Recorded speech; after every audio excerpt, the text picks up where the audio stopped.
জামুগুৰিহাটৰ ভৰলীপৰীয়া কন্যকা বহুমুখী পামত পুৱাই পৰম্পৰা ৰক্ষা কৰি উলহ মালহেৰে উদযাপন কৰা হয় গৰু বিহু। এই উপলক্ষে পুৱাই সপৰিয়ালে কন্যকাৰ পৰিচালন সঞ্চালক পদ্ম হাজৰিকাই কন্যকাৰ লগত জড়িত পৰিয়ালক লগত লৈ মাংগলিক ৰীতি নীতিৰ মাজেৰে কন্যকাৰ গৌশালাত থকা সহস্ৰাধিক গৰুক মাহ হালধিৰে নোৱাই ধুৱাই তথা ঐতিহ্য পৰম্পৰা ৰক্ষা কৰি গৰু বিহু উদযাপন কৰে।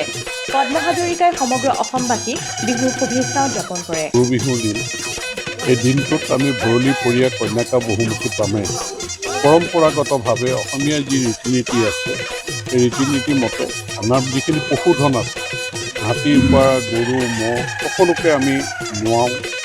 আমাৰ তেল মাহ হালধি তাৰপিছত আমাৰ লাও খা বেঙেনা খা সকলো আমি যিটো পৰম্পৰাগত ৰীতি নীতি মতে আমি পালন কৰি আহিছোঁ আৰু আজিও পালন কৰিছোঁ।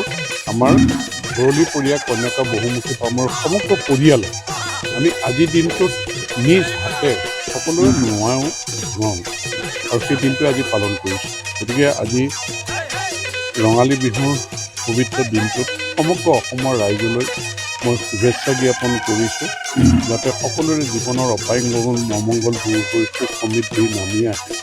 আৰু যিহেতু নিৰ্বাচন পাৰ হৈ গৈছে, 4 মে' তাৰিখে নিৰ্বাচনৰ ফলাফল ঘোষণা কৰিব, যে ৰাইজৰ আশীৰ্বাদত এখন ৰাইজৰ স্বাৰ্থত কাম কৰা শক্তিশালী চৰকাৰ গঠন হওক, যিয়ে অসমখন সুৰক্ষিত কৰিব, যিয়ে অসমৰ জাতি ধৰ্ম বৰ্ণ নিৰ্বিশেষে বসবাস কৰা সকলো জাতি জনগোষ্ঠীৰ মাজত সমন্বয় সম্প্ৰীতিৰ মাজেৰে এখন সমৃদ্ধিশালী অসম গঢ়িবৰ কাৰণে, আমাৰ অৰ্থনৈতিক ভেটি টনকিয়াল কৰিবৰ কাৰণে, সুৰক্ষিত অসমৰ কাৰণে আমি যাতে কাম কৰিব পাৰোঁ, তাৰেই কামনা আজি পবিত্ৰ দিনটোত কৰিছোঁ, যাতে এখন জনপ্ৰিয় জনস্বাৰ্থত কাম কৰা চৰকাৰ আমি গঠন কৰিব পাৰোঁ।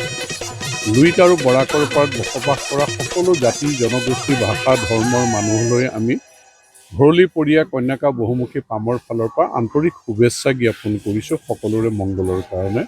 আমাৰ পশুধন যিখিনি কন্যাকাত আছে সকলোৱে যাতে কোনো অপায় মংগল নহয়, মংগলে সকলোৱে কুশলে থাকিব পাৰে, তাৰেই প্ৰাৰ্থনা আজি পবিত্ৰ